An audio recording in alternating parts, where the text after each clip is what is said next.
So in today's video, I want to talk about a concern from many folks when they move to Portugal, and for a reason or another, they're more inclined towards public school. Are public schools in Portugal good? Is one of the questions that comes up. The second one is, what about the bullying? What about special need kids? How can we manage going with our kids to public school if they don't speak the language? So I'm going to be tackling all those questions on this video. I have two kids, one that is still on kindergarten, preescolar, how you say in Portuguese, and another kid that is on the first cycle. And I'm going to be walking you through some of the challenges we had, the background, why did we choose public towards going to other options, international or private, and walk you through some of our experiences. I hope they help you. Watch until the very end and let me know on the comments. Also, hit that like button if you get value out of this video. So let's go into it. First question, why did we choose public school versus international or private? So the main reason behind it in our thought process is we are here in Portugal for the long run. We've been abroad many years, we've experienced US, we've experienced Belgium, but now we want to be here in Portugal. And we want to be fully integrated in the community. And by fully integrated in the community is getting our kids exposed to all types of other children with different backgrounds, with different family situations. And we thought that the best approach will be to go in the public. And also because I've noticed something, which is I'm actually a product of, let's call it semi-private education. I did my education when I was a kid in Portugal. I studied on the Instituto Espanhol de Lisboa, so I studied on the Spanish Institute. And Tony, my husband, he studied 100% on the public. And we ended up exactly on the same place. So we ended up on the same university. We had a very similar career, so nothing was held back just or because he was in public he knew less, or because I was in private I knew more. Nothing. So if you ended up in the exact same place, so why not go directly and experience the public system? So that was one thought process. The other one was that the public school where we did our research and it's actually really good. They have a huge support from Câmara Municipal. So Câmara Municipal manages the city, everything, but they have a really strong partnership with the Agrupamento de Escolas. So Agrupamento de Escolas controls all the district schools, all the way from the from primeiro ciclo, segundo, terceiro, and secundário. And they have a really good relationship with Câmara Municipal. So you have a lot of resources for doing activities, they do a lot of cool things, and we thought, why not? If the public is this good, then it makes absolutely no sense to go private.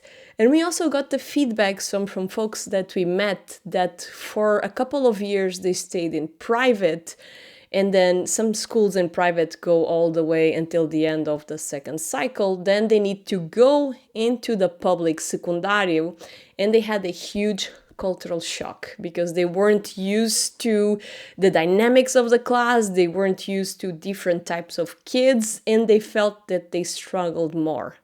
So we thought, better to get the kids right away in the public and meet the peers that are going to be with them all through the cycles, all through the way until you graduate, all the way until you go to university. So that was our main thought process. The second question that comes up, and everyone with kids, you want the best for themselves, so you want to avoid difficult situations and situations where they might be in pain. And one of them that's brought up many, many times is bullying.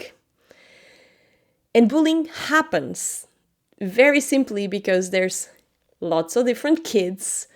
And one premise that I've noticed through my life is that hurt people will hurt people. So you have people that are hurt internally for many different reasons, and they will externalize that towards whomever is in their way, no matter where they are. I've seen bullying in international schools, I've seen bullying in private schools, and there's definitely bullying in the public system. Now, the thing that can change and can ease the dynamics is you as a parent, because you have the power to change your attitude, to change the way you deal with the situation.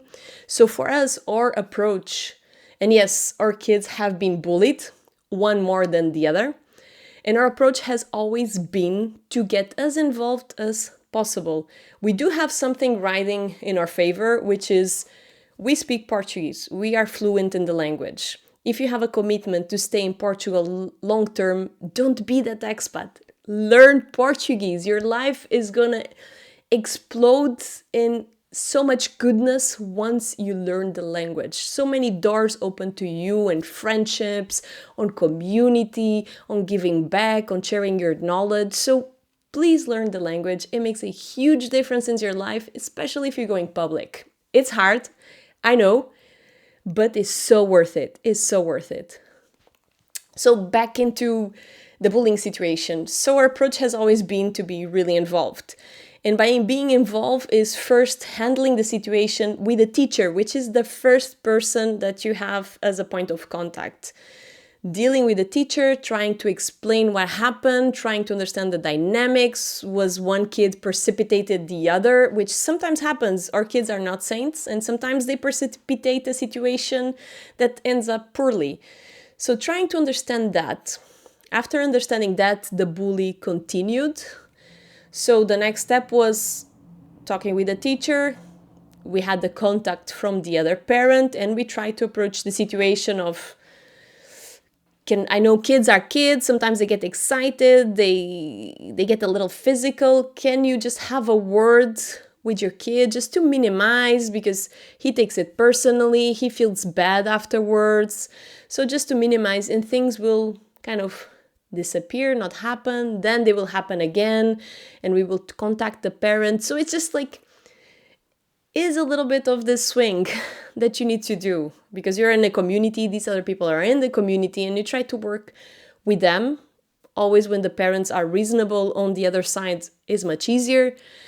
Fortunately, on the other side, they always have been reasonable, so we can work out a situation. But when we do encounter a situation where the parent is unreasonable, then we need to take things further. Maybe it's no longer with the teacher, but we might need to go all the way into the groupamento of the school and talk with the principal and have those conversations and try to bring the people involved and try to minimize it.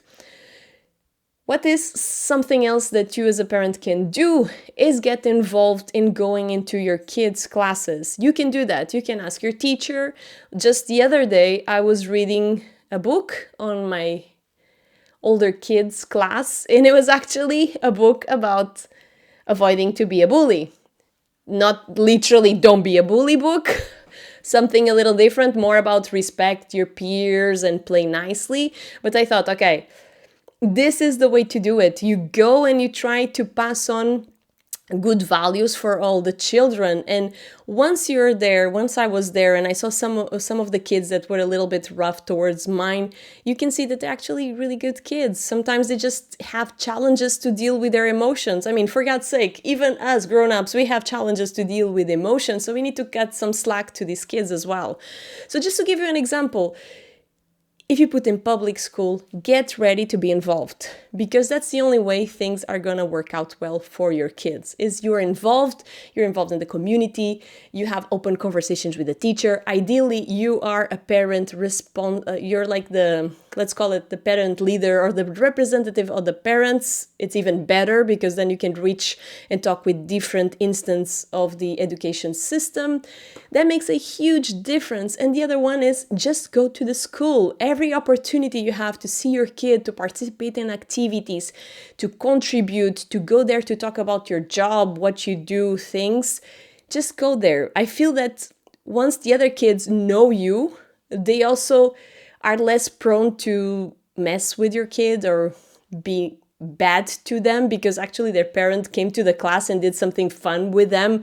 Why would they be bad for that kid? So there's these small things. Is this work? Yes, it is work. You cannot delegate to someone else. You need to get involved. And that's what makes the difference when you're in the public system. Another question that comes up a lot is regarding special needs. What happens in the public system if my kid is special needs?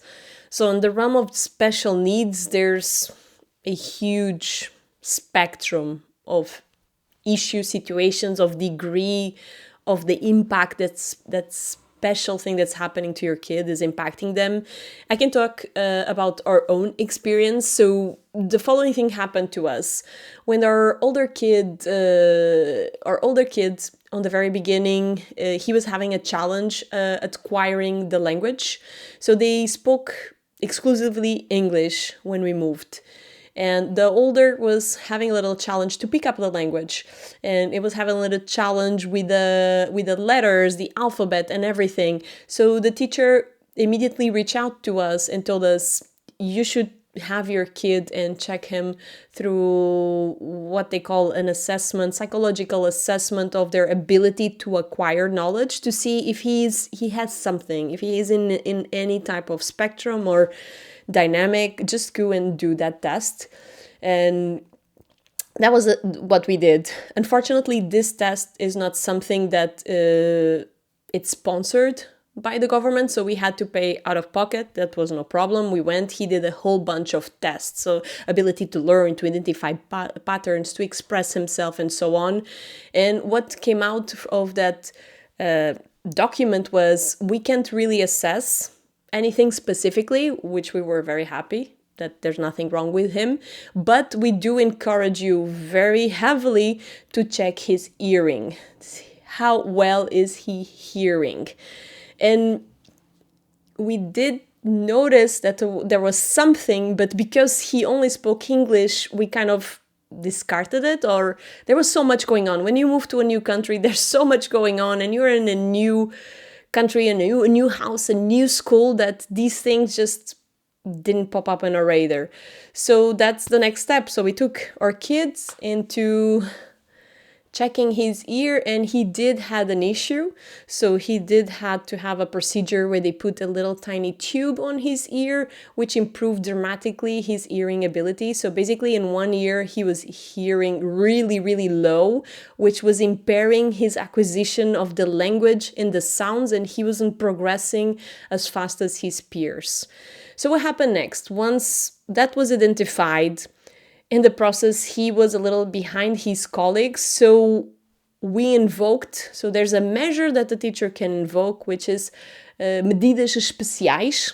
So medidas especiais is basically immediately when they need to fill a lot of paperwork. By the way, God bless the teachers, they have a whole bunch of paperwork, around 80 pages they need to fill to the Ministério da Educação, to justify why this kid needs special measures. And some of the special measures are, for instance, he gets a little bit more time to do his tests. When he's being assessed, he gets a little bit more time. He gets the support of the teacher actually reading for him to make sure he understood what's being asked of him. And he has an amazing resource that picks him up from class, I think it's once a week, and it has a one-on-one class with him. Plus also a speech therapist to correct the issue with not being able to hear well for so long that some words he's not able to pronounce properly. So this is public. Just to give you a sense, this is absolutely amazing. That is, and all of these resources are for free. So for all the people that say that public sucks in Portugal, it's really short-sighted view. It is not like that everywhere. There's places where the support is amazing, and that happens where the Agrupamento de Escolas works really closely with the Câmara Municipal, and they make magic happen. They make the resources be available, and they provide it.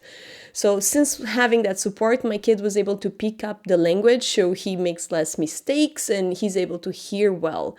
So there is support. I'm talking by experience for this specific situation, a hearing impairment that was detected and is being tackled. For other spectrums, if it's like autism or out there, you need to research, to be honest. You need to go to the Câmara Municipal of where you are or where you plan to be, and you need to understand what that Agrupamento de Escolas has to offer. That will be the first step. Sometimes people ask me, is there a resource where I can see all of that? I wish there was.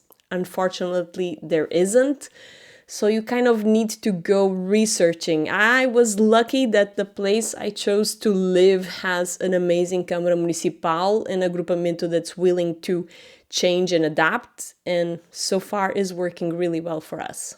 Another question that comes up is, what about extra activities? What's the school offering? Here I need to be really clear. I mean, public can go a really long way, but it does not cover absolutely everything. And I'm gonna be honest with you, also public and private doesn't. All this extra stuff that you're asking for, that's gonna cost money. It's gonna always be on top. So in our case, we are fortunate to be in a city that has amazing resources. But before we came to this city, we did our research and researched really well to find a set of things. We were looking for public schools until the very end, until secundário. We were looking to a city that had a lot of sports, which it has. It has a lot of indoor sports, outdoor sports. We also looked for a city that had an artistic component, so there's Conservatório de Música in here.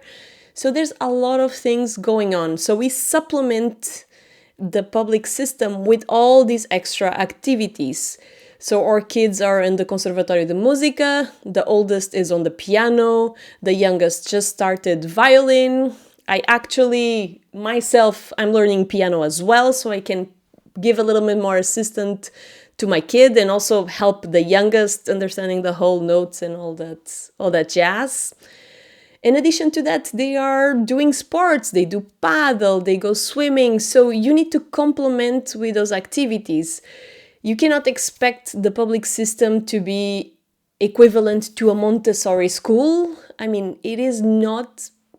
It's not. It's wishful thinking. It's not going to be like that, but it's going to have a lot of elements that you see in Montessori.